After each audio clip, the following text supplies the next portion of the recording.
Assalamualaikum warahmatullahi wabarakatuh. Salam pembelajar buat teman-teman semua. Pada kesempatan kali ini kita akan membahas soal AKM atau bisa disebut juga dengan ANBK atau kepanjangannya Asesmen Nasional atau juga AKM ini disebut Asesmen Kompetensi Minimum. Yang akan kita bahas yaitu untuk jenjang SMP bagian literasi. Oke, bagi teman-teman semua yang baru gabung di channel YouTube ini, silahkan klik subscribe-nya dan share video ini ke teman-teman yang lain agar yang lain bisa ikut belajar di channel YouTube High Instinct. Oke, sekarang kita membahas soal AKM bagian literasi.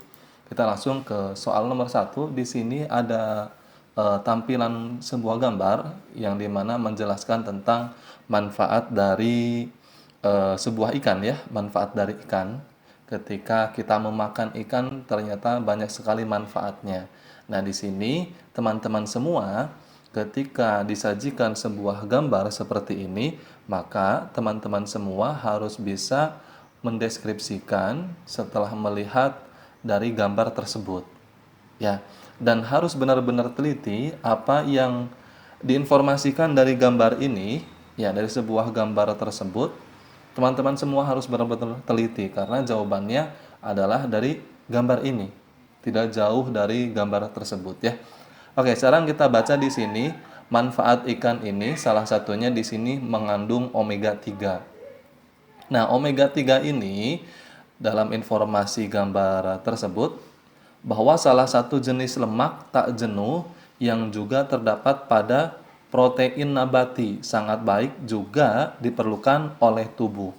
Nah, ini kandungannya adalah omega 3. Nah, kandungan omega 3 ini perbandingannya antara perbandingan ikan dengan yang lainnya ya. Ini ikan kandungannya adalah 210. Ya, jadi sangat besar sekali kandungan dari omega 3 ikan ini ya. Sedangkan di sini yang kedua ada gambar tiram ya. Ada tiram. Nah, di sini 150, beda 60 ternyata di bawah ikan. Jadi ikan ini menduduki omega 3 paling tinggi. Ya, kemudian di bawahnya lagi ada udang. Nah, udang ini omega 3-nya kandungannya 120. Ya. Kemudian di sini ada lobster ya. Ini gambarnya tidak jelas. Ini lobster sekitar 105. Kemudian sapi. Nah, ini sapi sedikit ya. Sapi 22, kemudian ayam 19 dan yang paling rendah itu omega 3-nya adalah kambing ya di sini, kambing. Nah, ini urutan kandungan omega 3. Ini berdasarkan dari Badan Riset dan SDM ya. Nah, kemudian setelah kita melihat dari perbandingan omega 3 antara ikan dengan tiram, udang, lobster sampai kambing, kemudian di sini disajikan juga bahwa kandungan gizinya ini sangat tinggi, ya, bergizi tinggi di mana mengandung protein, lemak, minyak ikan, vitamin A, D, B6 dan B12, kemudian mineral, yodium dan zat besi. Nah, ini kandungan dari gizinya ya. Gizi ini ya sama halnya dengan nutrisi ya. Nutrisi yang ada dalam ikan tersebut. Nah, kemudian di bawahnya ada berfungsi sebagai antioksidan. Yang dimana fungsi dari antioksidan ini adalah mencegah kerusakan sel-sel tubuh dan memperbaiki sel-sel tubuh yang telah rusak. Nah, jadi fungsi dari antioksidan itu mencegah kerusakan sel-sel juga untuk memperbaiki sel-sel tubuh yang rusak. Nah, kemudian di bawahnya lagi ada di sini keterangan berperan penting dalam peningkatan gizi, terutama 1000 hari pertama kehidupan. Berarti ini masa usia bayi ya. 1000 hari pertama itu sekitar berarti 3 tahun, sebelum 3 tahun ya. Sebelum 3 tahun. Nah, kemudian di bawahnya ada lagi meningkatkan kecerdasan otak atau IQ, intelijensi kuesional ya. Nah, ini yang meningkatkan kecerdasan, di bawahnya keterangannya karena banyak mengandung omega 3, maka dapat meningkatkan kecerdasan. Nah, kemudian yang terakhir adalah mengurangi resiko penyakit, baik itu jantung, stroke, darah tinggi, radang sendi, depresi, dan ini Alzheimer kalau tidak salah ini ya. Nah, di sini dalam soalnya ditanyakan apakah manfaat makan ikan menurut infografis di atas. Nah, di samping ya seharusnya. Nah, manfaat yang termuat dari gambar ini, info dari gambar tentang manfaat ikan. Yang mana yang betul? Nah, teman-teman, ketika ada opsi jawaban seperti ini berbentuk sebuah lingkaran atau bulat, maka teman-teman hanya bisa memilih salah satu, ya, hanya bisa memilih salah satu. Berbeda ketika teman-teman semua opsi jawabannya ini berupa kotak. Nah, ketika kotak, maka teman-teman bisa memilih lebih dari satu, tetapi yang benar. Nah, kalau bentuknya seperti ini, bulat, maka teman-teman semua hanya bisa memilih satu jawaban mana yang paling benar. Oke, sekarang kita cek satu persatu. Ya, kita cek satu persatu. Yang A, ya, kita sebut saja yang A ini. Mengandung nutrisi yang diperlukan oleh tubuh. Nah, apakah benar ini tentang mengandung nutrisi yang diperlukan oleh tubuh? Adakah di sini gambar infografis ini menjelaskan tentang nutrisi yang diperlukan oleh tubuh? Ada. Mana? Tadi yang paling pertama ini, ya. Nah, di sini dijelaskan bahwa ikan ini mengandung bergizi tinggi. Artinya apa gizi tinggi ini? Artinya bahwa ikan ini mengandung nutrisi. Jadi, gizi ini sinonimnya ya nutrisi. Sama halnya dengan nutrisi. Maka, gizi ini sangat diperlukan oleh tubuh, atau nutrisi ini sangat diperlukan oleh tubuh. Maka, yang A ini sudah benar. Ya, tapi kita cek dulu jawaban yang lain, kita simpan dulu yang A. Kita langsung ke cek jawaban yang B. Mengandung vitamin B6 lebih banyak bila dibandingkan dengan udang. Nah, jawaban B ini tidak tepat. Kenapa tidak tepat? Karena kandungan ikan yang lebih banyak dari udang adalah omega 3, bukan vitamin B-nya. Walaupun di sini dijelaskan dalam gizi tinggi, di sini ada vitamin B, ya, B6, B12, tetapi yang paling banyak dari kandungan ikan ini menurut infografis tentang manfaat ikan adalah omega 3-nya. Nah, di sini tadi sudah ada perbandingannya antara ikan dengan udang. Nah, ini merupakan perbandingan dari kandungan omega 3. Berarti bukan vitamin B6-nya yang lebih banyak, akan tetapi omega 3-nya. Berarti jawaban yang B, opsi yang B ini salah, ya. Kita eliminasi, coret. Kemudian kita cek yang C. Berperan penting dalam pertumbuhan bayi hingga usia 3 tahun. Nah, kalau kita melihat yang C, ya, ini tidak tepat juga karena keterangannya di sini ya hingga 3 tahun. Ya, hingga 3 tahun. Ini bertentangan dengan informasi berperan penting dalam peningkatan gizi terutama. Ya, terutama. Nah, di sini kan dijelaskan terutama 1000 hari pertama kehidupan. Jadi ini hampir mengecoh, ya, hampir mengecoh jawabannya. Nah, di sini kan dijelaskannya tentang terutama.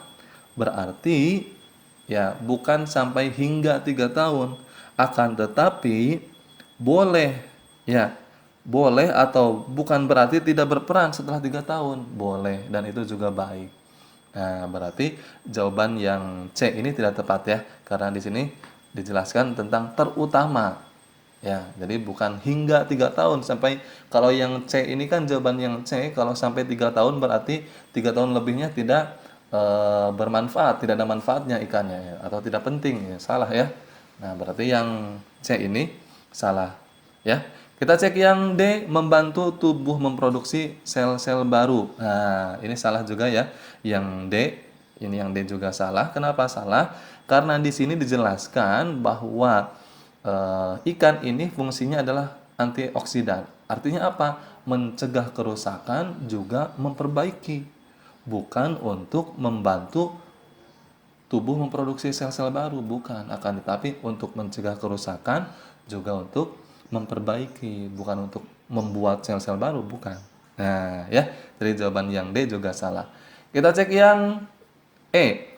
Menurunkan kemungkinan terserang penyakit jantung. Nah, kalau kita melihat ke sini, yang E ini juga tidak tepat. Walaupun di sini mengurangi resiko penyakit. Ya, di situ manfaatnya kan sudah jelas ya di sini, mengurangi resiko penyakit. Akan tetapi infografis yang ada di sini tentang manfaat ikan ini tidak hanya terfokus terhadap membahas penyakit jantung saja, akan tetapi lebih umum. Ya, baik itu jantung, stroke, darah tinggi, ya, kemudian juga radang sendi, depresi. Jadi secara keseluruhan bukan difokuskan terhadap penyakit serangan jantung saja. Nah, berarti jawaban yang E juga tidak tepat. Ya. Jadi sudah jelas jawaban yang tepat ini adalah yang A. Ya, mengandung nutrisi yang diperlukan oleh tubuh, atau artinya ini mengandung nutrisi ini tadi mengandung gizi tinggi. Nah, ini kan gizi tinggi ini sangat diperlukan oleh tubuh ya. Jadi jawabannya A. Oke, sekarang kita lanjut ke soal berikutnya. Nah, ini ada bacaan di mana bacaan ini panjang ya. Judulnya Ironi Konsumsi Ikan di Indonesia. Kenapa? Ini judulnya ya. Jadi sangat ironis nih, konsumsi ikan di Indonesia. Kenapa alasannya? Nah, sekarang kita baca dulu ya. Potensi sumber daya ikan di Indonesia selama ini dikenal sangat berlimpah. Ya, Kementerian Kelautan dan Perikanan atau KKP mencatat potensi sumber daya ikan saat ini sudah mencapai 9,9 juta ton. Selain itu, potensi luas lahan budidaya ikan juga mencapai 83,6 juta hektar. Namun, dari semua potensi tersebut, minat masyarakat untuk mengonsumsi ikan sebagai lauk masih harus terus ditingkatkan. Konsumsi masyarakat di Indonesia terhadap ikan masih terbilang rendah. Rata-rata tingkat konsumsi ikan di Indonesia baru mencapai 41 kg per kapita per tahun. Meski mengalami kenaikan dibanding tahun-tahun sebelumnya di 37 sampai 38 kg per kapita per tahun, tingkat konsumsi ikan di Indonesia masih kalah jauh dibandingkan dengan negara tetangga seperti Malaysia 70 kg per kapita per tahun dan Singapura 80 kg per kapita per tahun, bahkan kalah telak dengan Jepang mendekati 100 kg per kapita per tahun.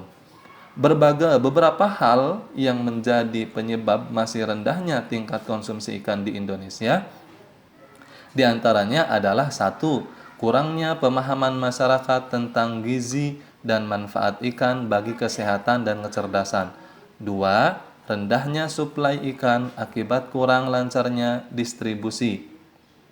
3. Belum berkembangnya teknologi pengolahan dan atau pengawetan ikan sebagai bentuk keanekaragaman, sebagai bentuk memenuhi kebutuhan di sini ya.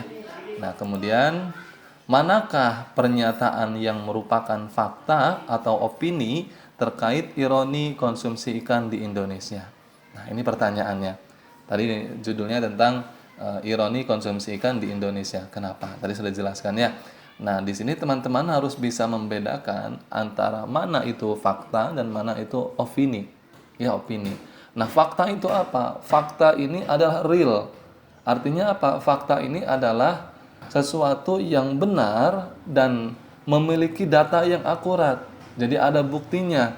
Nih, bahwa kita mengatakan seperti ini ada datanya. Datanya seperti ini, akurat. Ya, sedangkan opini itu apa? Opini ini adalah pendapat. Pendapat yang tidak disertai dengan data, tidak disertai dengan bukti real. Nah, itu adalah merupakan opini atau pendapat opini ini ya. Nah, jadi teman-teman harus bisa membedakan antara fakta atau opini. Tentu ya, nanti kita cek dari bacaan yang tadi ya. Sekarang kita cek pernyataan yang pertama. Tingkat konsumsi ikan di Indonesia jauh lebih rendah dari negara tetangga. Nah, ini fakta atau opini? Nah, fakta atau opini menurut teman-teman? Kita cek ya. Ini kan di sini dijelaskan tentang tingkat konsumsi ikan di Indonesia jauh lebih rendah daripada negara tetangga. Tadi di sini sudah dijelaskan di paragraf 1 dan paragraf 2 bahwa di sini Indonesia, masyarakat Indonesia terhadap ikan ini masih rendah. Ini bukan hanya pendapat, akan tetapi di sini dijelaskan ada datanya. Berapa data per tahunnya? 41 kilogram per kapita per tahunnya. Negara tetangganya berapa? Ada datanya tadi. Malaysia 70 kilogram per kapita per tahun. Kemudian Singapura 80 kilogram per kapita per tahun. Nah, bahkan di sini Jepang mendekati 100 kilogram per kapita per tahun. Nah, ini adalah data. Ya, ada buktinya, ada catatannya. Maka catatan ini merupakan bukti bahwa itu adalah berupa fakta. Berarti yang pertama, pernyataan nomor 1 ini adalah fakta. Ya, kita simpan dulu ya, ini adalah fakta. Ya. Oke, sekarang kita cek yang pernyataan kedua. Pendistribusian ikan tidak berjalan baik. Pendistribusian ikan tidak berjalan baik. Oke, kita cek di sini. Nah, ya, rendahnya suplai ikan akibat kurang lancarnya distribusi. Nah, ini merupakan pendapat atau opini. Ya, ini merupakan pendapat atau opini. Kenapa? Karena tidak dicantumkan bukti atau data yang menyebabkan bisa kurang lancarnya. Misalkan kalau fakta itu kan harus ada eh, kurang lancarnya kenapa, ya di tahun ini, ya tahun berikutnya kenapa. Nah, itu jadi harus ada datanya, harus ada buktinya. Berarti di sini termasuk ke dalam opini atau pendapat. Ya, pendistribusian ikan tidak berjalan baik ini merupakan opini, ya. Oke, sekarang kita cek yang pernyataan ketiga.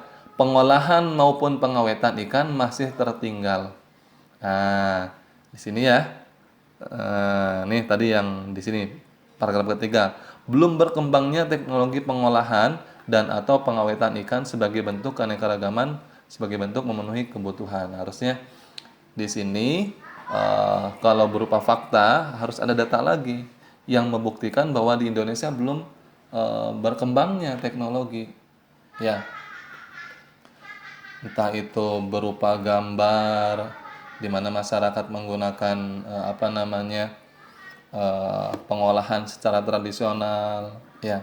Kemudian juga data lainnya yang mendukung tentang belum berkembangnya teknologi pengolahan. Sedangkan di sini tidak ada, ya. Berarti pernyataan yang ketiga juga ini, ya, termasuk ke dalam opini yang mengatakan bahwa pengolahan maupun pengawetan ikan masih tertinggal. Ini adalah opini, ya, pendapat. Oke, kita cek yang keempat. Potensi ikan di Indonesia hampir mencapai 10 juta ton. Oke, sekarang benar atau salah? Kita cek ya. Nah, di paragraf pertama di sini dijelaskan catatan dari Kementerian Kelautan dan Perikanan (KKP). Catatannya berapa? 9,9 juta ton. Artinya ini hampir mendekati 10 juta ton. Ya, 10 juta ton. Nah, berarti betul karena di sini merupakan catatan. Catatan ini berarti data dari Kementerian Kelautan dan Perikanan. Nah, berarti ini bukan pendapat. Ini merupakan data real, ya. Berarti ini adalah fakta. Ya, yang terakhir, yang keempat ini fakta. Berarti kita checklist nih di sini fakta pernyataan pertama, kemudian pernyataan kedua di sini adalah opini, kemudian ini pengolahan maupun pengawetan ikan masih tertinggal berupa opini, dan yang terakhir ini adalah fakta. Jadi seperti itu ya, teman-teman harus bisa membedakan antara fakta juga opini. Oke, sekarang kita lanjut ke jawaban selanjutnya atau soal selanjutnya tentang masih literasi. Ya, ini panjang soalnya, bacaannya panjang. Oke. Judulnya di sini mengenal permainan tradisional gobak sodor. Nah, ini gobak sodor ya. Ini ada 6 orang yang sedang bermain, ada yang sedang berjaga, juga ada yang masuk ke ini ya, ke kotak ini gobak sodor ya. Nah, Indonesia memiliki kesenian dan budaya yang beragam. Salah satunya ialah permainan tradisional yang dimiliki oleh hampir setiap daerah di Indonesia. Jawa Tengah salah satu provinsi di Indonesia memiliki permainan tradisional yang bernama gobak sodor. Zaman dahulu permainan ini sangat populer. Masyarakat, khususnya anak-anak, sering menghabiskan waktu untuk bermain gobak sodor. Permainan tradisional ini dimainkan dalam grup dan melibatkan dua tim. Tiap tim terdiri dari 3 hingga 5 orang. Biasanya permainan ini dimainkan di dalam lapangan segi 4 berukuran meter yang dibagi menjadi 6 bagian. Anggota tim yang mendapat giliran untuk menjaga lapangan di bagian 2, yakni penjaga batas horizontal dan penjaga batas vertikal. Ya, jadi ada yang menjaga di sini, ya horizontal, juga ada yang menjaga vertikal ya. Oke, sekarang kita baca selanjutnya. Anggota yang berjaga di garis horizontal harus berusaha untuk menghalangi lawan agar tidak melewati garis batas. Sementara itu, anggota yang berjaga di garis vertikal mempunyai akses terhadap keseluruhan garis batas vertikal yang terletak di tengah lapangan. Selanjutnya, tim lawan harus melewati garis hingga baris paling belakang. Kemudian, lawan harus kembali lagi melewati penjagaan hingga baris paling depan. Sebenarnya, permainan ini tidak hanya ada di Pulau Jawa, tetapi juga ada di wilayah lain. Namun, nama permainan ini berbeda meskipun dimainkan dengan cara yang sama. Di Kepulauan Natuna, misalnya, permainan ini dikenal dengan nama galah. Di Riau, permainan ini dikenal dengan nama galah panjang. Di Jawa Barat, namanya pun berubah menjadi galah asin. Sementara itu, di Makassar, permainan ini dikenal sebagai asing. Dan di daerah Batak, Toba, disebut permainan margala. Terlepas dari beragamnya nama permainan ini, perlu diketahui bahwa gobak sodor bukan hanya permainan yang menyenangkan dan menarik saja, tetapi juga memiliki manfaat tersendiri bagi pemainnya. Sebuah penelitian mengungkapkan bahwa terdapat nilai-nilai pembelajaran kompetensi sosial pada permainan gobak sodor. Pada permainan ini, si pemain akan berusaha mengecoh lawan agar temannya dapat melewati garis. Melalui hal tersebut, rasa kebersamaan, kekompakan, serta semangat kerjasama dalam diri para pemain dapat terasah. Permainan ini juga mengajarkan kita untuk tidak putus asa dan tetap berusaha, karena selama bermain, lawan yang berhasil melewati garis tidak boleh langsung membuat pemain putus asa. Nah, ini soalnya lumayan ya, panjang ya. Ada berapa paragraf nih? 1, 2, 3, 4, 5. Ada 5 paragraf ya. Oke, sekarang kita baca soalnya. Berdasarkan teks di atas, permainan gobak sodor titik-titik. Nah, ya. Oke, ini permainan gobak sodor. Nah, mana yang pernyataan yang tepat? Ya, di sini ada 4 opsi ya. Kita anggap saja ini A, B, C, D ya. Nah, ingat seperti yang tadi sudah dibahas di nomor pertama, bahwa ketika ada opsi jawaban berupa bulat, bentuknya bulat seperti ini ya, bulat atau lingkaran, maka teman-teman hanya bisa memilih salah satu jawaban yang paling benar. Berbeda ketika bentuknya, opsinya itu adalah kotak.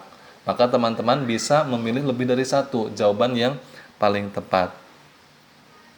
Oke, sekarang kita cek satu persatu untuk opsi jawaban dari soal tentang gobak sodor. Oke, kita cek ya. Berasal dari wilayah di sekitar Jawa Tengah. Benar atau salah ini? Nah, tadi dijelaskan bahwa di sini ya. Nah, ini ya. Di sini dijelaskan bahwa bukan hanya berasal dari daerah Jawa Tengah.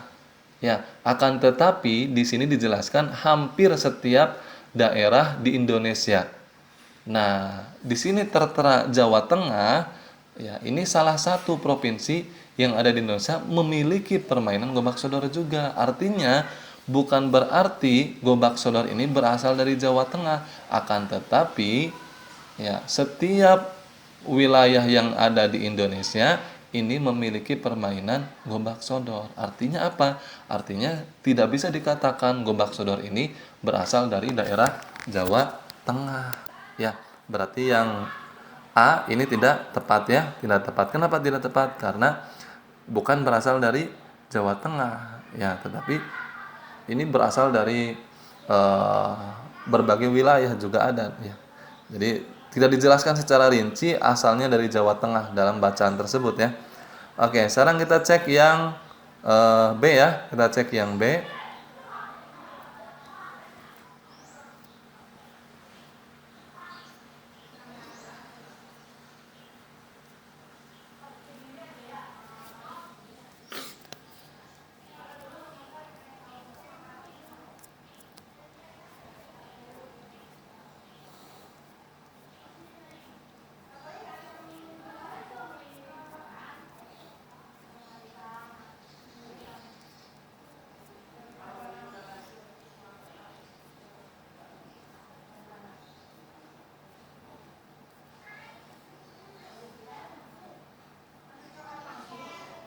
Kita cek yang B ya. Memupuk nilai kehidupan sosial dalam diri pemainnya. Nah, tadi di sini sudah dijelaskan ya.